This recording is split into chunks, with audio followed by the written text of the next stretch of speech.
প্রিয় সপ্তম শ্রেণীর শিক্ষার্থীরা, আমরা আজকে তোমাদের 1.2 অনুশীলনীর 13 পার্টের ক্লাসটা করছি। তো ইতিপূর্বে আগের পার্টগুলো যারা দেখোনি, আমরা ভিডিওর নিচে ডেসক্রিপশন বক্সে সমস্ত লিঙ্কগুলো দিয়ে দেবো, তোমরা সেখান থেকে দেখে নেবে। তো আজকে আমরা এখানে 4টা অঙ্ক করব, 19, 20, 21, 22। তো সেক্ষেত্রে এই অঙ্কটা আমরা 19 নম্বরটা তুলে নিলাম। কোন ক্ষুদ্রতম পূর্ণবর্গ সংখ্যা 9, 15 এবং 25 দ্বারা বিভাজ্য হবে? তো এসব ক্ষেত্রে আমরা এই পূর্ণবর্গ কথাটা যদি না থাকতো তাহলে আমরা সেই 4, 5-এও এই অঙ্কগুলো আমরা করে এসেছি যে ক্ষুদ্রতম থাকলে আসলে লসাগু করতে হয়। এদের যেটা লসাগু হবে সেটাই উত্তর হতো, কিন্তু এখানে বাড়তি একটা কথা বলা আছে যে পূর্ণবর্গ সংখ্যা। তো আমরা পূর্ণবর্গ সংখ্যা মানে জানি যাদের বর্গমূল করলে আসলে মিলে যায়, যেমন 81, 16, এরকম 144, এই জাতীয় সংখ্যাগুলো পূর্ণবর্গ সংখ্যা। তো আগে কিছুই বলা যাচ্ছে না, আমরা আগে লসাগু করে দেখব। যদি লসাগু করে সেই লসাগুটা পূর্ণবর্গ সংখ্যাও চলে আসে তাহলে সেটাই উত্তর হয়ে যাবে। এই অঙ্কের ক্ষেত্রে তাই হয়। তবে পূর্ণবর্গ না আসলে যেটা করতে হবে, আমরা উদাহরণে একটা অঙ্ক করেছি, স্কাউটের একটা অঙ্ক, হ্যাঁ, সেটা সেই প্রসেসে করতে হয়। তো এখানে সিম্পলি আমরা লসাগু যদি করে দিই যে 9, 15 আর 25-এর আমরা সরাসরি লসাগু করে দেব। তো আমরা 5 দিয়ে দিচ্ছি, 3 দিয়ে দিলে ভালো হয় আগে ছোট সংখ্যা দিয়ে। লসাগুতে যেহেতু দুটো সংখ্যাকে ভাগ গেলেই দেয়া যায়, তো 3 দিয়ে আসলে এই দুজনকে যায়, 5 দিয়ে দিলেও কোনো ক্ষতি হবে না। তো প্রথমে 3 3 9 আর এটা 3 5 15, আর যাকে ভাগ গেল না সেটা এইভাবেই থাকলো। তো এবার আমরা 5 দিয়ে দিলাম, 3টা 3ই থাকলো, আর এটা একবার গেল, আর এটা 5 5 25। তো এখন আমরা এইখানে আগে বলবো যে নির্ণেয় লসাগুটা এখানে লেখা যাবে না, জাস্ট সংখ্যাগুলোর দিয়ে লিখতে হবে যে সংখ্যাগুলোর লসাগু। এগুলো আমরা গুণ করে দেবো, জাস্ট একটা আমরা লিখবো না, এক লেখা না লেখা সমান বিষয়। আমরা একটু সাজিয়ে নিচ্ছি যে 3 দুটা পাশাপাশি নিলাম, না নিলেও কোনো সমস্যা নেই, তবে নিলে একটু দেখতে ভালো লাগে। হ্যাঁ, তো এটা 5 5 25, 3 25-এ 75, আর 75 গুণন 3, 3 5 15, 5 হাতে 1, 3 7 21, আর 22, 225। তো ওই যে যে কথাটা বললাম যে পূর্ণবর্গ কথাটা না থাকলে সরাসরি ক্ষুদ্রতম বললে কিন্তু এই লসাগু করলেই উত্তর পাওয়া যায়। আর এইটা 225 কিন্তু একটা পূর্ণবর্গ সংখ্যা, কেননা এর বর্গমূল করলে 15 আসে। হ্যাঁ, সো এটা দুইটা শর্তই ফিল আপ করেছে, যে ক্ষুদ্রতম হলে লসাগু করতে হয়, আর যেহেতু পূর্ণবর্গ বলা আছে তো এটা একটা পূর্ণবর্গ সংখ্যাও আসছে। তো এইখানে জাস্ট আমরা এইভাবে লিখে দেব যে যা একটি পূর্ণবর্গ সংখ্যা। আমরা কারণটাও যদি বলে দিই, কারণ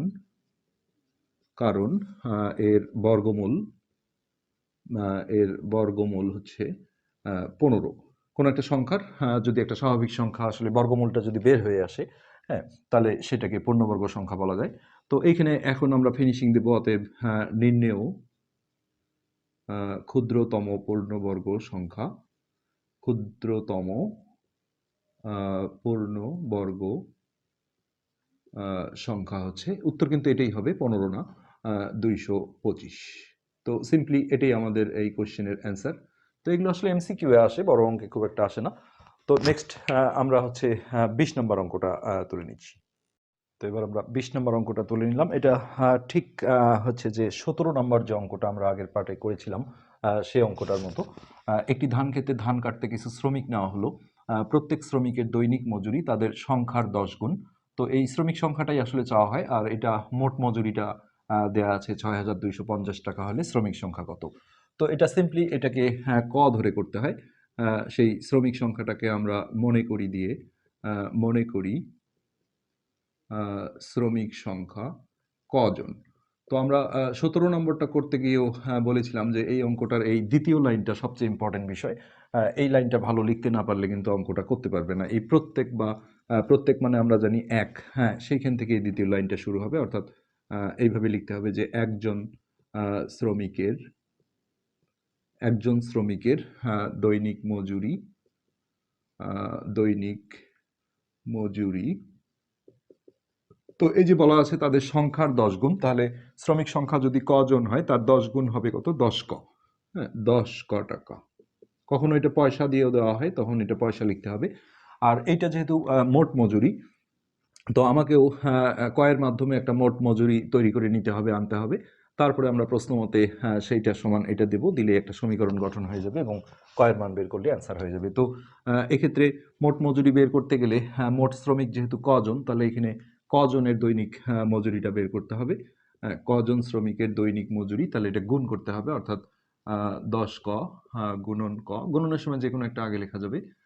তো এটা গুণ করলে হবে 10 ক স্কোয়ার, যেমন এক্স এক্স গুণ করলে এক্স স্কোয়ার হয়, ঠিক সেরকম একটা বিষয়। এই ভিত্তিটা একই হলে পাওয়ারগুলো যোগ করতে হয়, কোনো পাওয়ার না থাকলে এক ধরতে হয়। অনেকে এখানে ভুল করে 11 ক লিখে আসে, কেউ 11 ক স্কোয়ার লিখে আসে, সবই কিন্তু ভুল। কেননা এই 10-এর সাথে গুণ হবে এখানকার সংখ্যা, কোনো সংখ্যা না থাকলে এক ধরা লাগে, অর্থাৎ দশককে 10। এবার আমরা একটা সমীকরণ গঠন করব প্রশ্ন মতে লিখে। এই যে আমরা কয়ের মাধ্যমে যে মোট মজুরিটা পেলাম 10 ক স্কোয়ার, হ্যাঁ, এইটা সমান সমান আমরা মোট মজুরিটা দিয়ে দেব যে 6250। আর সমীকরণে কোনো একক লেখা যায় না, এই কারণে এখানে টাকা লেখা যাবে না। এখন এই 10কে যদি আমরা ওই পারে পাঠাই, এই পাশে গুণন আছে, ওই পারে গেলে ভাগ হবে। এখানে অনেকে ভুল করে বিয়োগ করে দেয়। আসলে এই চলকের সাথে সম্পর্কটা দেখতে হয়, তার বিপরীতটা হয়। এখানে চলকের সাথে সম্পর্ক, মাঝে কোনো চিহ্ন না থাকলে গুণ ধরতে হয়, তো ওই পাশে গেলে ভাগ হয়ে যাবে। অর্থাৎ 6250 আমরা এইভাবেও দিতে পারি, অথবা এইভাবেও দিতে পারি ভাগটা। তো এটা রাফে ভাগ করলে 625 আসবে, শূন্যটা ক্যান্সেল হয়ে যাবে, অর্থাৎ ক স্কোয়ার সমান হবে 625। আর স্কোয়ার সমাধানের ক্ষেত্রে এপার থেকে ওপার গেলে রুট ওভার, অর্থাৎ বর্গমূল হয়ে যায়। তো এইখানে রুট ওভার দিয়ে আমরা 625 দিলাম। এটা তোমরা রাফে বর্গমূল বের করে দেখবে, এটা 25 আসে বর্গমূলগুলো, যদি আমরা শিখিয়েছি 1.1-এ। তো এই কয়ের মান যেটা হলো এটাই আসলে শ্রমিক সংখ্যা, এবং এটাই এই অঙ্কের উত্তর। এটা খুবই একটা ইম্পর্টেন্ট অঙ্ক বলা যায়, এই 17 আর 20 নম্বর অঙ্কটা। তো শ্রমিক সংখ্যা এখানে আমরা 25 জন লিখে সরাসরি আমরা উত্তর লিখে দেব। তো এটি ছিল আমাদের 20 নম্বর অঙ্কটা। এবার আমরা 21 নম্বর অঙ্কে যাব। তো এই 21 নম্বরও বলা যায় অন্যতম একটা ইম্পর্টেন্ট অঙ্ক, এবং এটা তোমরা বিশ্বাস করবে না হয়তো, বা চাকরির পরীক্ষাগুলোতে, বিসিএস পরীক্ষাগুলোতে প্রচুর এই অঙ্কটা আসে। তো ক্রমিক সংখ্যা মানেই হচ্ছে আমরা জানি সিরিয়ালি, যেমন 5 6 অথবা 9 10 এরকম। তো সেক্ষেত্রে এখানে আসলে প্রথমে ক ধরে নিতে হবে। আর ক ধরার ক্ষেত্রে একটা তোমাদের মাথায় রাখতে হবে যে প্রথম ক্রমিক সংখ্যা, কেননা একটা যদি 10 হয় তার আগের 9ও কিন্তু ক্রমিক সংখ্যা, আবার যদি 10 হয় 11ও তার ক্রমিক সংখ্যা। এই জন্য আসলে এখানে উল্লেখ করতে হয় ছোট বড় অথবা প্রথম দ্বিতীয়। তো মনে করি আমরা প্রথম দিয়ে লিখছি। হ্যাঁ, প্রথম ক্রমিক ক্রমিক সংখ্যা হলো ক। কারণ আমরা যদি দ্বিতীয়টা জানি, তাহলে প্রথমটা বের করতে গেলে কি এক বিয়োগ করা লাগে, নয়। আর যদি প্রথমটাই জানি, দ্বিতীয়টা বের করতে গেলে এক যোগ করা লাগে। এই জন্যই আসলে এখানে প্রথম দ্বিতীয়টা বলে নিতে হয়। অতএব দ্বিতীয় ক্রমিক সংখ্যা, প্রথমটা যদি ক হয় তাহলে তার ক্রমিক সংখ্যা তার সাথে এক যোগ করতে হয়। তো এটা কিন্তু আর যোগ করা যাবে না, এটা গুণন করলে করা যেত, যোগ এইভাবেই থেকে যাবে। এখন আমরা যেটা করব যে আমরা একটা সমীকরণ গঠন করব এখানে, যে প্রশ্ন মতে এই অন্তর কথাটার মানে হচ্ছে বিয়োগ, এটা তোমাকে মাথায় রাখতে হবে। আর এখানে যেহেতু কয়ের মানটা যাই হোক না কেন, এটা কিন্তু তার সাথে এক যোগ আছে, অর্থাৎ এই সংখ্যাটাই বড়। আর বিয়োগের সময় আমাদের সবসময় বড় সংখ্যাটা আগে নিতে হয়। তো সিম্পলি হওয়া উচিত ছিল এটা বিয়োগ এটা, কিন্তু এই যে বর্গের অন্তর বলা হয়েছে, তার মানে স্কোয়ার দিতে হবে 2 পাওয়ার। হ্যাঁ, তো এই বড় সংখ্যাটা আগে নিতে হবে, তার উপর এটা হলো বর্গ। হ্যাঁ, আর অন্তর মানে বিয়োগ, এইখানে হবে এই সংখ্যাটার উপর স্কোয়ার। তো এটা সমান সমান হলো 37। এখন এটা আমরা আসলে 5.1-এ গিয়ে শিখবো, যেটা বর্গের সূত্র, বীজগণিতের প্রথম সূত্র, a plus B whole square. তো আমরা এখানে একটু দেখিয়ে দিচ্ছি ব্যাপারটা, যে এরকম আমরা সূত্র দেখবো, a plus B whole square. এটা সমান হচ্ছে প্রথমে এটার উপর একটা স্কোয়ার আসে, এ স্কোয়ার প্লাস 2ab। এবি কিছু না, এটা আসলে চলক। এখানে যেমন এই দুটো জিনিস আছে, এটা বি, এই হিসেবে কাউন্ট করতে হবে। তো square plus 2ab plus B square. তো এই ফরম্যাটে যদি আমরা এখন এই ক প্লাস 1 হোল স্কোয়ারটাকে ভেঙে লিখি, তাহলেই এটার ক্যালকুলেশন হয়ে যাবে।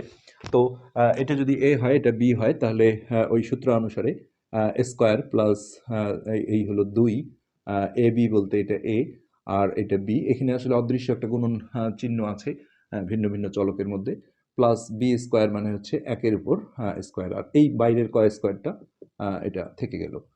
তো এখানে বলতে পারো যে কেন সূত্রে ফেলতে হলো। আসলে এটা ক প্লাস 1 হোল স্কোয়ার মানে হলো যে সেটাকে দুইবার গুণ করা, অর্থাৎ ক প্লাস 1 গুণন ক প্লাস 1।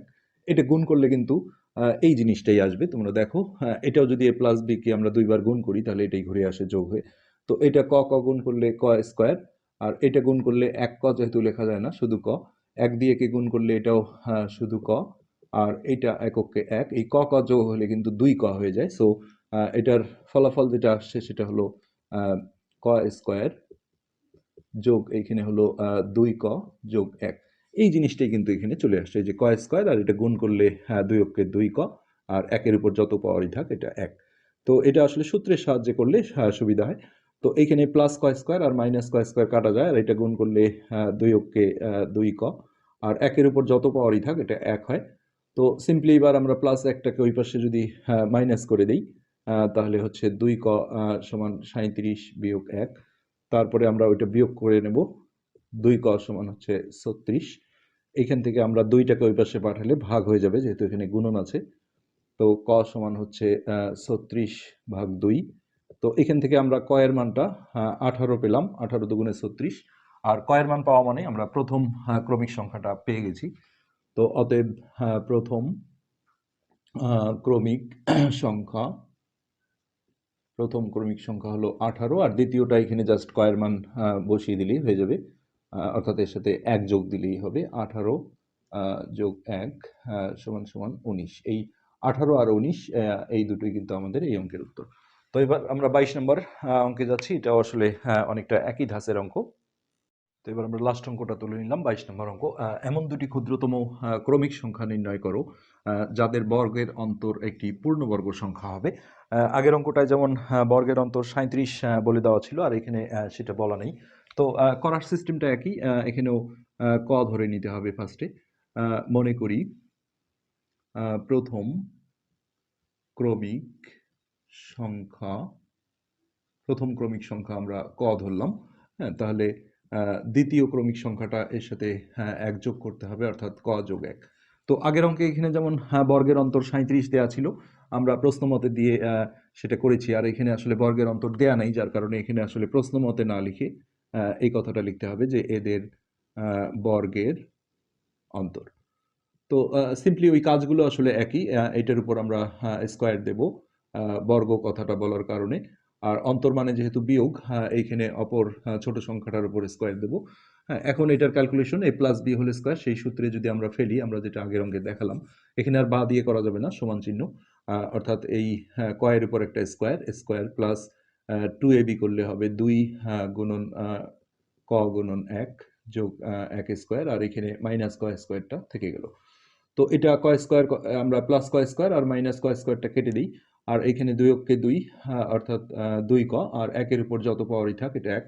তো এখানে যেটা নিয়ম সেটা হচ্ছে যে এখানে কয়ের 1 থেকে শুরু করে বিভিন্ন মান ধরতে হবে। ক সমান 1 হলে এই জায়গাটা আমরা কয়ের মানটা 1 বসিয়ে দেবো, আর বাকি সব ঠিক থাকবে, অর্থাৎ 2 গুণন 1 যোগ 1। এটা আমরা ক্যালকুলেশন করে বসাবো, 2 অক্ষে 2 আর 1 3।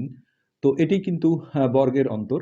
আর ওরা বলেছিল বর্গের অন্তরটা পূর্ণবর্গ সংখ্যা আসতে হবে। তো আমরা দেখলাম যে 3 কিন্তু পূর্ণবর্গ নয়। তো এখানে আমরা লিখে দেব যে যা পূর্ণবর্গ নয়। তো কখন পূর্ণবর্গ হয় সেই অপেক্ষায় কয়ের মানটা আস্তে আস্তে বৃদ্ধি করতে হবে। ক সমান 2 হলে এখানে আমরা 2 বসিয়ে দেখব, 2 গুণন 2 যোগ 1, তাহলে 2 দুগুণে 4 আর 1 5। এটাও কিন্তু পূর্ণবর্গ নয়। তো এইভাবে আমরা কয়ের মানটা 3 বসাবো, তাহলে 2 গুণন 3 যোগ 1, তাহলে 3 দুগুণে 6 আর 1 7। এটাও কিন্তু পূর্ণবর্গ নয়। এরপর আমরা কয়ের মানটা যদি 4 বসাই, হ্যাঁ, তাহলে 2 গুণন 4, 2 গুণন 4, তার সাথে যোগ 1, তাহলে 4 দুগুণে 8 আর 1 9। 9 কিন্তু একটা পূর্ণবর্গ সংখ্যা।